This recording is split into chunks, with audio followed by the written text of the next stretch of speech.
All right. Hey, good morning, folks. Once again, we are back taking a look at the tropics. Today is Sunday, August 28th, 2022. This is your daily tropical update.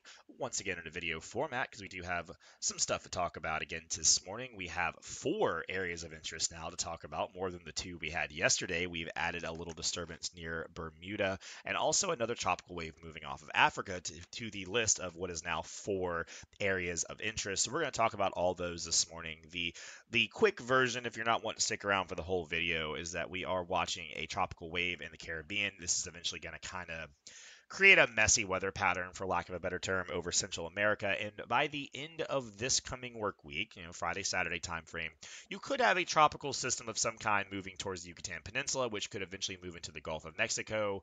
Um, Folks in Texas probably want to keep an eye on that. The GFS keeps insisting it's going to happen. The other models have not picked up on it so far. It looks a little spurious. Again, we'll talk about it in more detail, but Western Gulf, Southern Gulf could be an issue towards next weekend off of what will become this mess over here. We also have this little tropical disturbance here off to the east of Bermuda, about 600 miles away. It's a tiny little rotation area. It's got a lot of dry air and shear. It's probably not going to develop. It may steal a name. It's not going to impact anybody. The wave leaving Africa is got like another week before we even have to worry about it. It's huge. It's slow moving. It's going to be an issue maybe, but not right now. And the kind of meat and potatoes of the video today is going to be on Invest 91L. This is a wave moving slowly through the main development region. This is going to pull up near the Greater Antilles and Northern Antilles, Virgin Islands, Puerto Rico region in about 5 days. And then from there, it's eventually going to move into the Bahamas, potentially as an organized tropical system, either tropical storm or a hurricane. And it's going to be parking itself somewhere along the East Coast. There's a lot of questions from there. We're talking about day 8 time frame already, but over the Labor Day weekend or even early into that following week, this could be threatening somewhere on the East Coast, or it could be recurving harmlessly to sea. So we're not sure on that yet, but that's something we are watching. There's gonna be a lot of hype with this. It's the first, kind of scary thing of the season, So don't let the hype get to you. It's something to watch, but we are many days before knowing if this is going to be any issue for the Eastern U.S. or not. So that's the quick version. So we're gonna hit this little guy, and then this one's gonna be the most of the video here. So we're gonna run over these kind of quick because again, they're not. Um, Most of these are either questionable or got a couple days to worry about it. So we're gonna start in the with Invest 92L, the one near Bermuda, and it's a funny looking little system. It's got a hell of a little rotation. I mean, it's swirling as hard as it can this morning, but a ton of dry air and shear. You can see the one lone thunderstorm it had just got blown away, and all this little high clouds moving off. And you can see these high clouds here, all indicating of a strong northwesterly or northeasterly shear rather, and very dry air. Just the story of every wave so far this year has just been this dry freaking air that's just sitting over the Atlantic basin, and this poor little swirl would be the happiest little tropical storm it could be if it could have any thunderstorm activity, but the one thunderstorm it made just got ripped to pieces by the dry air and shear. So could develop, could steal a name. If it starts persisting with thunderstorm activity, it may steal Danielle off the list, and we'll go to the next one, which I think is Earl, but we're not worried about this little guy. Really too far away, not going to go anywhere. And again, it's already like 500 miles east of Bermuda, so we are not concerned about that. In the long term, just know if something steals a name, it could be this little thing. But the Hurricane Center says, by early next week, it's going to run out of time, so we're not worried about it. We also have this wave moving through the Caribbean this morning. We talked about this yesterday. It was near Hispaniola. It's now moved off to the west of Jamaica. It's still not producing much in the way of thunderstorms. The Caribbean, same story, dry air shear, pretty strong easterly winds here this morning, and a lot of dry air in the vicinity, just not letting these thunderstorms develop. And the wave, still a wave axis without a lot of rotation.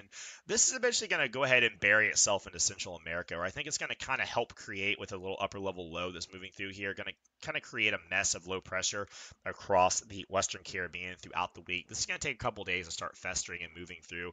Most of our computer models see this happening, this kind of gyre of low pressure beginning to develop. This is a common pattern. We see this all the time in hurricane season down here. You get some low pressure around Central America, and then a disturbance rides the edge of the wave, pops up, and then, becomes an organized tropical system. It's not an unheard of pattern. But most of the computer models don't do much with this besides the GFS, which continues to insist that we're going to have a hurricane in the southern Gulf of Mexico going into next weekend. So I'm going to show you again the latest GFS, and it's still doing the same thing it was doing yesterday. So the wave is here this morning, or this afternoon on the GFS. It moves into Central America by Monday. You can see it just kind of move in right there. The wave's moved into Central America, and then like 2 or 3 days go by, and then all of a sudden you kind of have this real broad low pressure circulation, and on that northern envelope, like we just said, you have a disturbance trying to pop up on the GFS. You can see this nice wave, a little bit of closed rotation even. It's already trying to get going in the low levels, and then the GFS moves us across, develops it. By Friday, you have either a tropical storm or potentially a hurricane moving over the northern Yucatan Peninsula. And then it puts it out into the southern Gulf of Mexico over the Labor Day weekend, where it has a somewhat intense hurricane um, moving either into northern Mexico, southern Texas. It's put it into Louisiana, even on some runs. It keeps putting the same storm here, but none of the other models are really following along with this. And the GFS is notorious, especially this year, with these storms. It'll make the same storm run after run after run after run, and then all of a sudden it goes, oh, never mind, there's no storms. So we're not going to worry about this too much yet. We will say that, yeah, there's going to be some lowering pressure in Central America. You might have an issue going into the weekend of something trying to form, but we're not going to worry about the GFS death canes yet until there's a reason to do so. So we'll keep this in the back pocket. We're going to follow this little development down here, but it is right now nothing to worry about. So if you see social media going, oh, look, Brownsville, Texas, going to get a Category 4 hurricane, just pump the brakes a little bit. Okay. So those are those two disturbances. And again, the one off Africa is really too early to be talking about. It's a big wave. I mean, it's gonna try to do what Invest 91L is doing. It's another big wave, so it's spitting some monsters out right now. But these things are having a hard time in this overall environment, which is dry, dusty, sheery, crappy. So we're it's not worth talking about yet. So what is worth talking about is Invest 91L. This is kind of the meat and potatoes of today. This is a invest by the Hurricane Center. We are tracking it. Our computer models are starting to run on it. We're going to be following this one over the next several days. Um, Satellite presentation this morning is decent, I would say. You know, it's got some persistent thunderstorm activity on the both north and south sides. So the south side appears to be winning.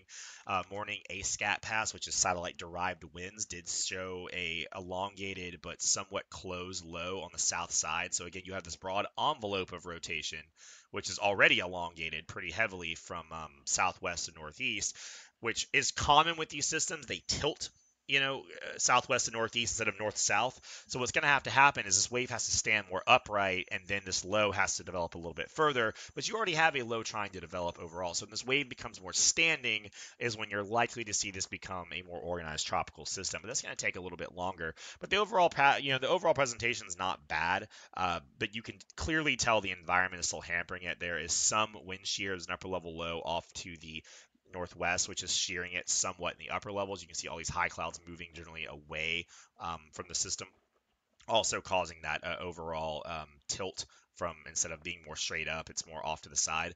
And you've also got that dry air in the vicinity, especially in the Saharan air layer to the north, which is just continuing to dry out the system, and it's struggling. So the thought from the Hurricane Center is that it's going to take a couple days for this to develop. They have a 70% chance of development, but only 30% in the next couple days, and they're indicating that later in the week this may form up. This matches well with what the computer models are telling us. We're going to go back to the GFS, and we're going to focus now over here. We're not going to focus on this anymore. You can see here by Friday morning, we have at least somewhat of an organized system approaching the northern Antilles, Virgin Islands, the Puerto Rico area, but somewhat pulling north.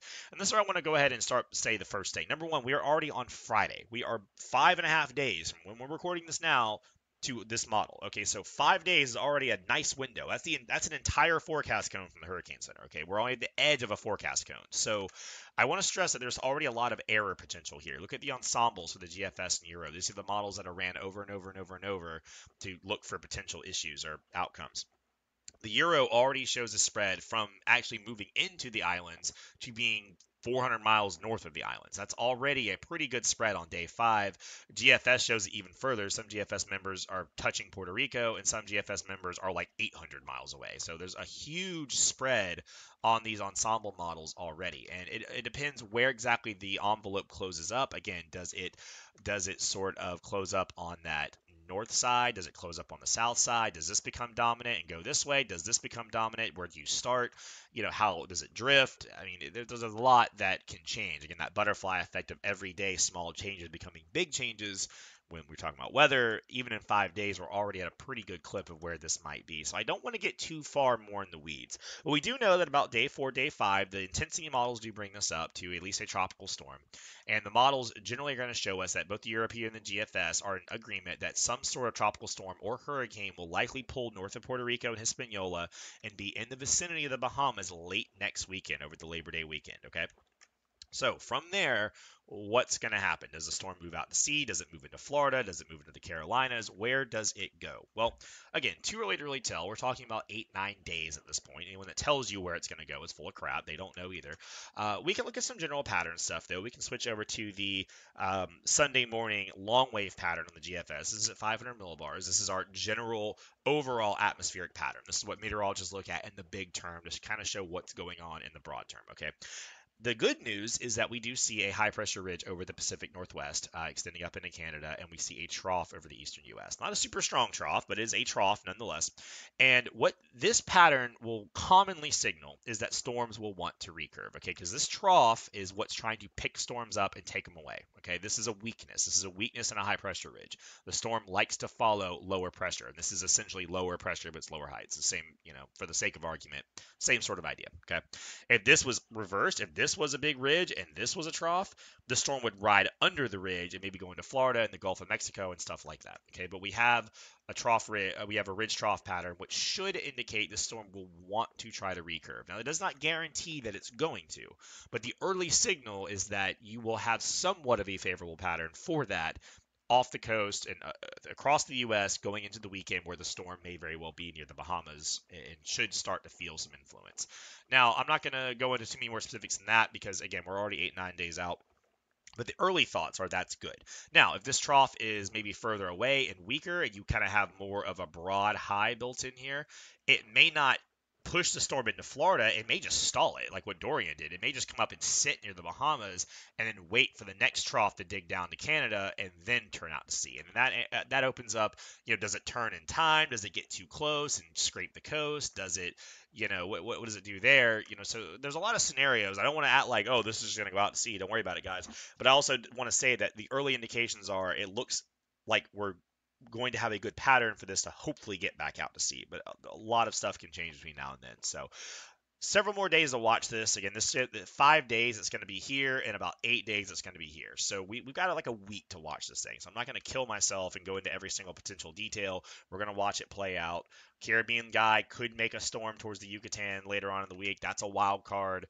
This thing's nothing to worry about, and this thing's nothing to worry about right now. So that's kind of the latest on the tropics here this morning, guys. We're going to keep watching all this stuff. Again, no imminent threats next couple days, but something to watch down the road. There's a typhoon in the western Pacific that is probably going to get pretty strong. We'll talk about that later in the week, and we'll also be watching anything else that comes up. So until then, as always, thanks for watching. Have a good one.